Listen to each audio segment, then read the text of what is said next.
What comes to your mind when you hear the word slavery? Do you know anything about the history of white slavery, the forgotten trade that enslaved over 1 million Europeans and Americans?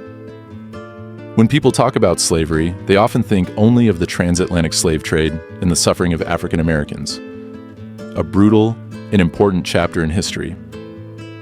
For over 3 centuries, another slave trade thrived along the Barbary coast of North Africa, where white Europeans and Americans, men, women, and even children were captured, sold, and forced into bondage under Islamic law. This trade, targeting non-Muslims, was just as violent, just as widespread, and for many, just as forgotten. Slavery, in all its forms, is as old as civilization itself. Across continents and centuries, nearly every culture has practiced some version of human bondage, whether through forced labor, indentured servitude, serfdom, or outright ownership of people. But when most people hear the word slavery, their minds instantly go to one of the darkest epics in modern memory, the transatlantic slave trade. Millions of Africans were torn from their homelands, packed onto ships, and sold into brutal lives of labor in the Americas. It's a horror that rightly remains central in discussions about human rights and history. Yet, hidden in the shadows of that painful legacy is another story, equally cruel, equally enduring, but largely erased from the public consciousness. For over 300 years, a vast and violent slave market thrived along the coast of North Africa. Here, under the banner of Islamic law, non-Muslims, primarily white Europeans and Americans, were captured, sold, and enslaved. This wasn't a marginal practice or isolated to small raids. It was a state-supported system of human trafficking carried out by powerful maritime forces known as the Barbary Pirates. From the bustling ports of Algiers and Tripoli to the smaller slave markets tucked along the shores of modern-day Morocco, Tunisia, and Libya, human beings were routinely bought and sold like livestock. Many of these victims were captured at sea, taken from merchant ships that fell prey to corsairs patrolling the Mediterranean. Others were abducted during raids on European coastal towns, including stretches of France, Italy, and even as far north as Iceland. Women were especially sought after, not only for ransom, but for sale into harems and domestic bondage. These captives were often never seen again, their fates sealed in the foreign markets that traded on their vulnerability and silence. The scale of this white slave trade is staggering. Historians estimate that over 1 million Europeans were enslaved by Barbary powers between the 16th and 19th centuries. Unlike the transatlantic trade, which has been extensively documented and memorialized, this chapter has been largely overlooked, perhaps because it defies the common narrative, or because its victims were scattered and voiceless, lost to time and distant lands. Yet, this was not a forgotten tragedy in its own era. The white slave trade was a source of rage and humiliation for European nations, and later for the newly independent United States. Long before the Civil War and the Emancipation Proclamation, America found itself confronting slavery, not on its own soil, but on foreign shores. The rising republic would soon be drawn into a military campaign to halt this human commerce, not only to protect its ships and citizens, but to make a moral stand on the global stage. What followed was a little-known war, one that would shape the future of U.S. foreign policy, give birth to the legend of the U.S. Marines, and plant the seeds for ending a trade that had flourished in plain sight for centuries. At the dawn of the 19th century, the young United States was still finding its footing, politically, economically, and militarily. In 1801, Thomas Jefferson took office as the 3rd president of the fledgling republic, inheriting a complex set of domestic and international challenges.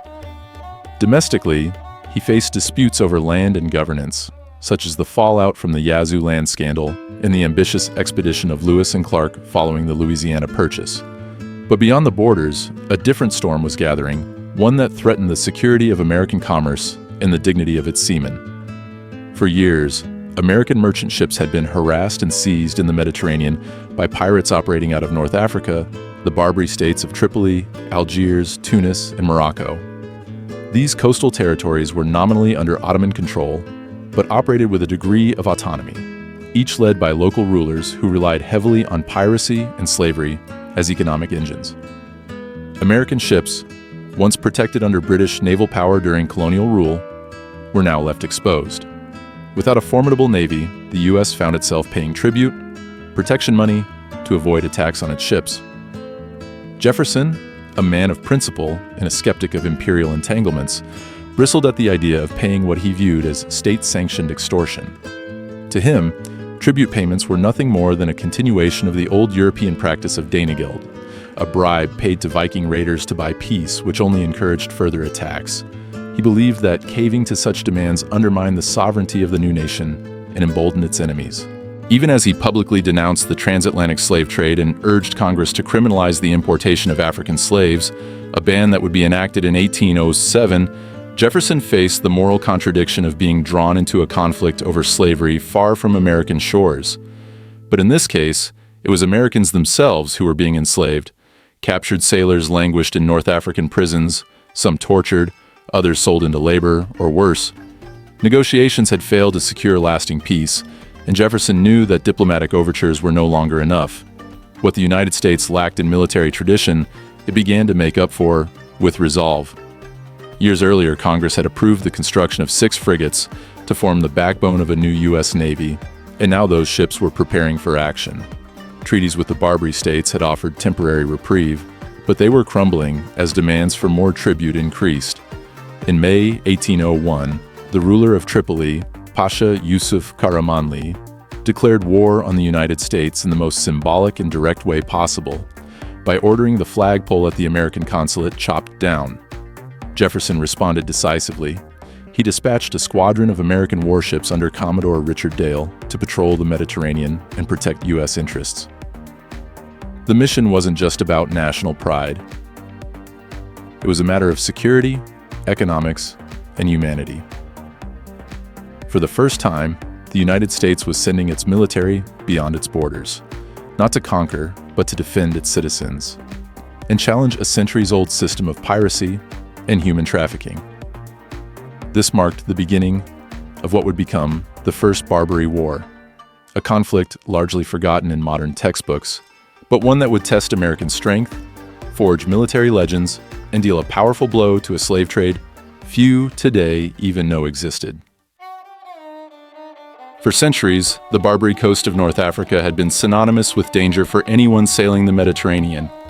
Stretching from modern-day Morocco through Algeria, Tunisia, and Libya, this volatile coastline was home to seafaring raiders known as the Barbary Pirates, or corsairs.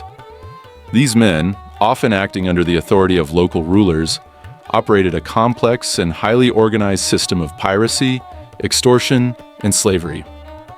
Though their victims were scattered across nations and oceans, their reach was long and their profits enormous. The Barbary states officially belonged to the Ottoman Empire, but the empire's control was tenuous at best. In practice, regional rulers, the beys, deys, and pashas, operated with near independence, funding their governments through piracy and the slave trade.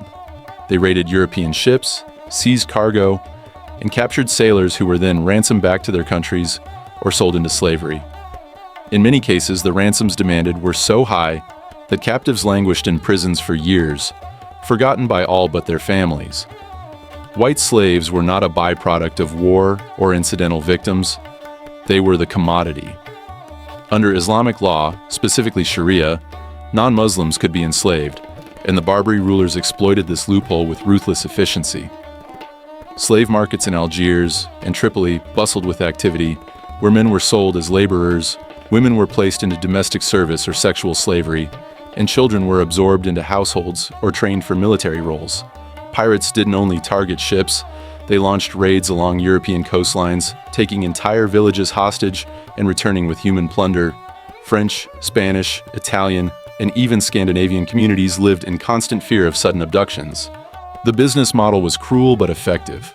Captives with wealthy or politically connected families might be ransomed.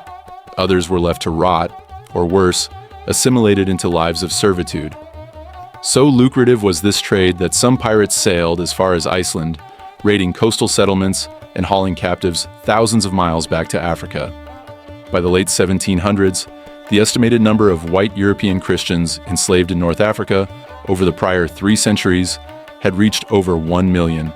This figure, though imprecise due to sparse records, conveys the sheer scale of the operation. A slave economy that had endured for generations in parallel with, and sometimes intersecting, the better-known African slave trade to the Americas. Before independence, American ships had been protected by Britain's global naval power. Once that protection disappeared, U.S. merchants became easy targets. In 1794, Congress, recognizing the growing threat, authorized tribute payments to avoid conflict and even allocated funds to build a small naval force. Treaties were hastily signed with the Barbary rulers, but the protection they offered was always fragile, subject to shifting politics, greed, and the whims of local tyrants. One such ruler, Pasha Yusuf Karamanli of Tripoli, viewed the young United States as weak and naive. When the Americans failed to deliver what he saw as sufficient tribute, he turned to violence, declaring war with a symbolic act that could not be ignored. In his mind, the Americans would either pay, submit, or suffer the same fate as the Europeans. Their ships captured, their crews enslaved, and their flags trampled. But this time, the Americans were prepared to fight back, not only to protect their interests, but to challenge an entire system built on plunder and human suffering. The declaration of war came not in words, but in a defiant gesture. In the eyes of the Barbary ruler, America's refusal to increase its tribute payments was a slight to his authority. To President Thomas Jefferson, it was a challenge he could not ignore. Jefferson had long opposed the policy of paying off pirates. He viewed it as a cycle of submission that only encouraged further aggression.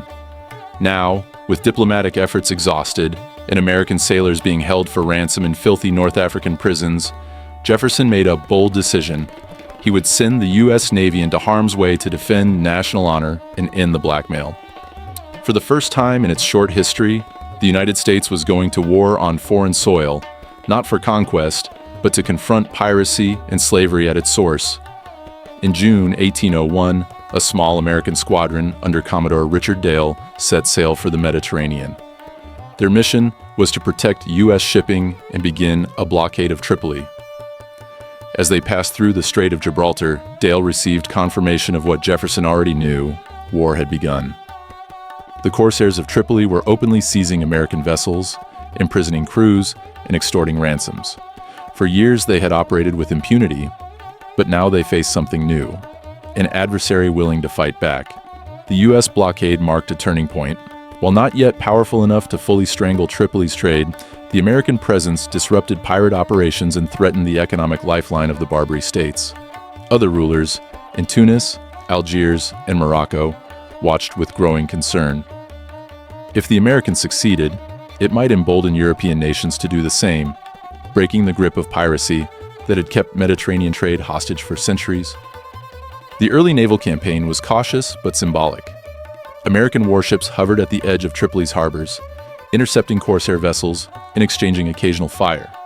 While not all engagements were decisive, they sent a clear message: tribute payments would no longer buy peace. Yet despite these efforts, the slave trade and pirate raids continued inland and between ports, immune to total naval suppression. Complicating matters was the larger geopolitical climate. The Ottoman Empire, to which the Barbary states owed nominal allegiance, was in turmoil. Sultan Selim III, attempting to modernize and curb practices like white slavery, found himself undermined by rebellious regional governors who profited from piracy. When he was murdered in 1807, any hope of central reform disappeared, and the local rulers doubled down on their profitable human trafficking networks. Back in the Mediterranean, American efforts escalated. In 1803, a new commander, Captain Edward Preble, took charge of operations with a more aggressive approach. That same year, tragedy struck when the USS Philadelphia ran aground and was captured, along with its entire 307-man crew. The ship was too valuable to leave in enemy hands, and the prisoners too symbolic to be forgotten. In one of the war's most daring moments, young Navy Lieutenant Stephen Decatur led a covert nighttime raid into Tripoli's harbor. Under cover of darkness, he and his men boarded the Philadelphia, set it ablaze, and escaped undetected. The act stunned European observers and earned praise from none other than Admiral Horatio Nelson, who called it the most bold and daring act of the age. Still, the war dragged on. Ransoms were demanded, hostages languished, and the Barbary leadership remained defiant.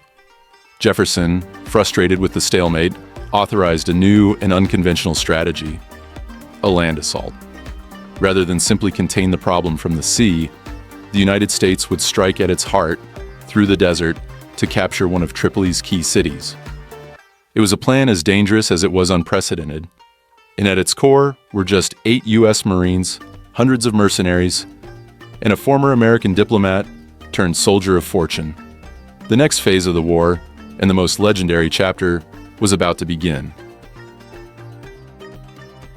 The strategy was daring, some said reckless, an overland invasion through the North African desert, led by a handful of Marines and a ragtag force of mercenaries, aimed at seizing the port city of Derna. For President Jefferson, naval pressure alone was no longer enough. The time had come for direct action on land, and the plan, unconventional by any standard, would become one of the most iconic moments in early American military history. The man chosen to lead the mission was William Eaton, a former U.S. consul to Tunis and a former Army officer with little tolerance for diplomacy. He was fiery, proud, and determined to redeem his nation's honor. Though no longer in active military service, Eaton insisted on using the title general and assumed command of the expedition with a personal vendetta against the Barbary rulers. He believed that Tripoli could be destabilized by seizing Derna and supporting a rival claimant to the throne, the exiled brother of Pasha Yusuf Karamanli. Eaton assembled a small but volatile coalition. Alongside him were just 8 U.S. Marines, led by First Lieutenant Presley O'Bannon, young, disciplined, and untested in combat. To reinforce their numbers, they recruited about 500 mercenaries, Greek Christians from Crete, Arab tribesmen, and Berber warriors. Few were professional soldiers. Many were motivated by promises of gold, land, or revenge. Trust among them was thin, language barriers deep, and religious tensions ever present. The march began in March 1805 from Alexandria, Egypt. Their destination lay over 500 miles across unforgiving terrain. The desert was merciless. Days were scorched by relentless sun, nights bit with cold.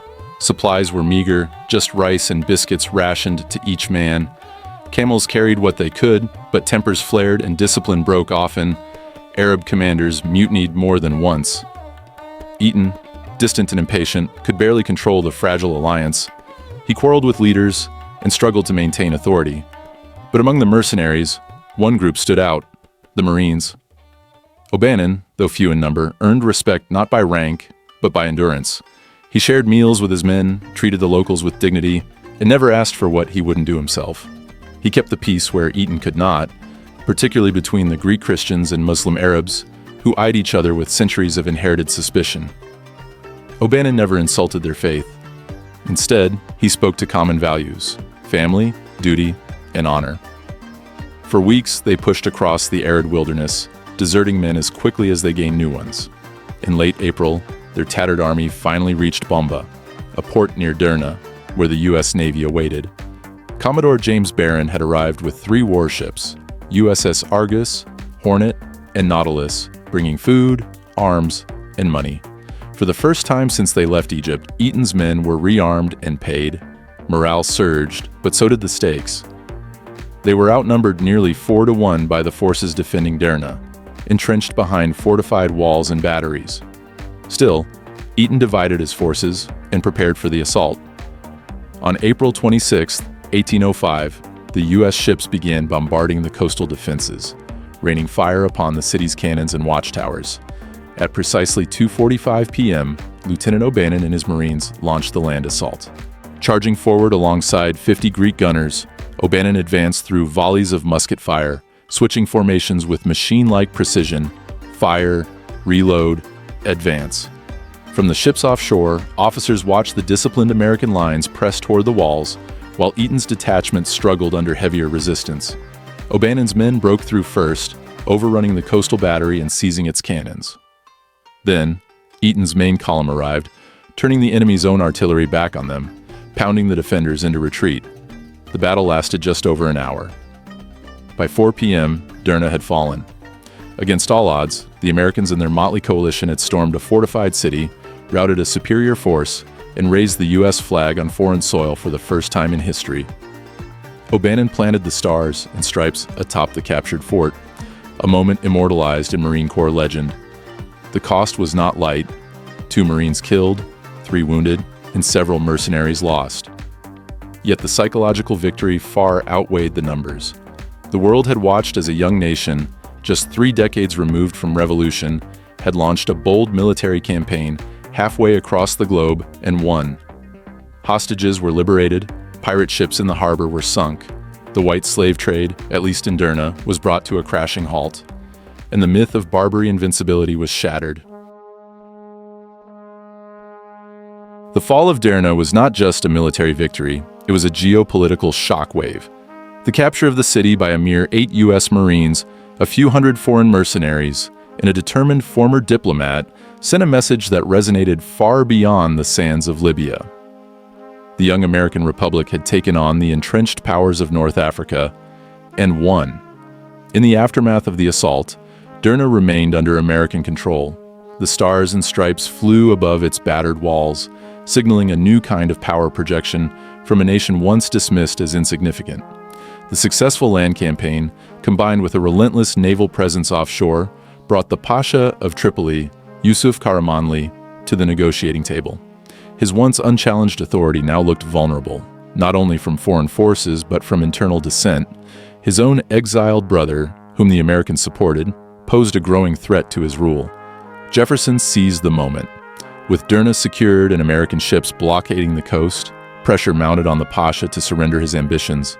The American squadron, led by Commodore Samuel Barron and later Captain John Rogers, tightened its grip. Every Corsair ship captured was a blow to Tripoli's economy. Every freed hostage a symbolic defeat of a regime that had profited from human suffering for generations. The final peace agreement was negotiated aboard the USS Constitution, the very ship that had loomed off the Barbary coast like a steel specter for years. On June 10, 1805, Yusuf Karamanli signed the treaty. The terms were clear: no more tribute, no more hostage-taking, and guaranteed safe passage for American ships in the Mediterranean. In exchange, the United States agreed to pay a final ransom for its surviving prisoners, a compromise that sealed the deal without undermining Jefferson's principle that America would no longer be blackmailed. The treaty not only ended the First Barbary War, but it struck at the heart of a regional economy built on piracy and white slavery. Without foreign tribute payments and with increased European naval patrols emboldened by the American example, the Barbary slave markets began to collapse. Where once there had been public auctions of Christian captives, now there was caution. The flow of human cargo slowed. The demand for ransom met growing resistance. The psychological impact of the war was just as profound.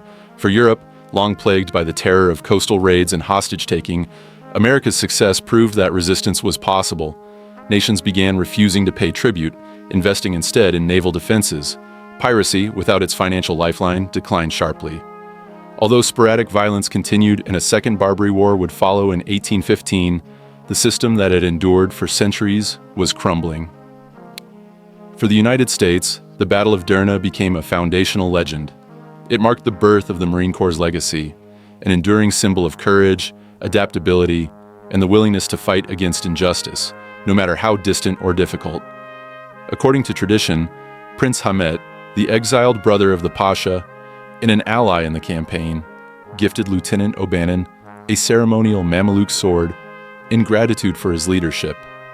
That sword, with its curved blade and rich history, would later become a central part of Marine Corps dress uniforms, a tribute to one of their earliest victories. The First Barbary War was not a war of conquest. It brought no territorial gains, no colonies, no riches, yet it reshaped America's role in the world. It proved that a republic could stand up to tyranny abroad, even as it struggled with contradictions at home. It disrupted a hidden slave trade that had ruined lives for centuries and gave a warning to future pirates and warlords. The United States would protect its people and its principles wherever they were threatened. The First Barbary War left a legacy far greater than its modest scale might suggest. It redefined America's place in the world, not as a passive newcomer, but as a nation willing to fight for its principles and its people. Though the war was neither long nor large, it was deeply symbolic. For the first time, the United States projected military power overseas to combat injustice, specifically the enslavement of its citizens. The Treaty of 1805, signed aboard the USS Constitution, marked an end to tribute payments and granted Americans safe passage through the Mediterranean. It also shattered the illusion of Barbary invincibility. Though the Barbary states would continue to cause trouble, especially leading to a second Barbary War in 1815, their power was undeniably on the decline. The combination of naval force, military daring, and diplomatic resolve proved that piracy and slave-taking could be challenged and stopped. Equally enduring was the cultural legacy.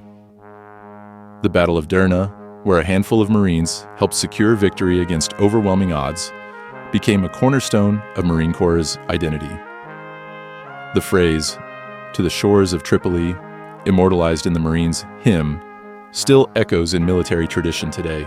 The Mameluke sword, gifted to Lieutenant O'Bannon, remains a symbol of honor and valor. Yet perhaps the most important legacy is the one still hidden in plain sight, the story of the white slaves of the Barbary coast. Over 1 million Europeans and Americans were kidnapped and enslaved, and yet this chapter of human history has been largely forgotten. Why? Perhaps because it complicates modern narratives. Perhaps because it doesn't fit neatly into our understanding of slavery as a racial institution. But history is not obligated to comfort us. It is obligated to be remembered. By confronting this neglected past, we can gain a fuller understanding of slavery's reach and of America's early resolve to oppose it abroad, even as it struggled with it at home. The First Barbary War was not the end of slavery, nor was it the end of America's moral contradictions.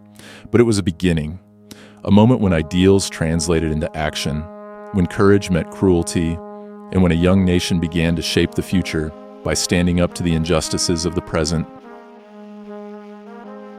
When we hear the word slavery, we often think of one part of the story, but history is rarely that simple. The white slave trade in North Africa lasted for centuries, affected over 1 million lives, and yet remains mostly unspoken. Why has this part of the past been forgotten? What does that say about how we remember suffering and whose stories we choose to tell? This war, and the bravery it inspired, deserves to be remembered, not just as military history, but as human history. It reminds us that oppression knows no borders, and that resistance requires both memory and action.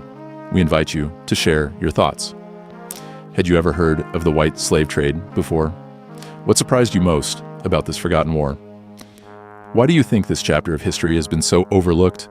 Let us know in the comments. Your voice is part of keeping history alive. Thanks for watching. If you've made it this far, you must be enjoying the content. Don't forget to like, subscribe, and hit the bell icon to support the channel and stay updated. This is Liam, and I'll see you next time.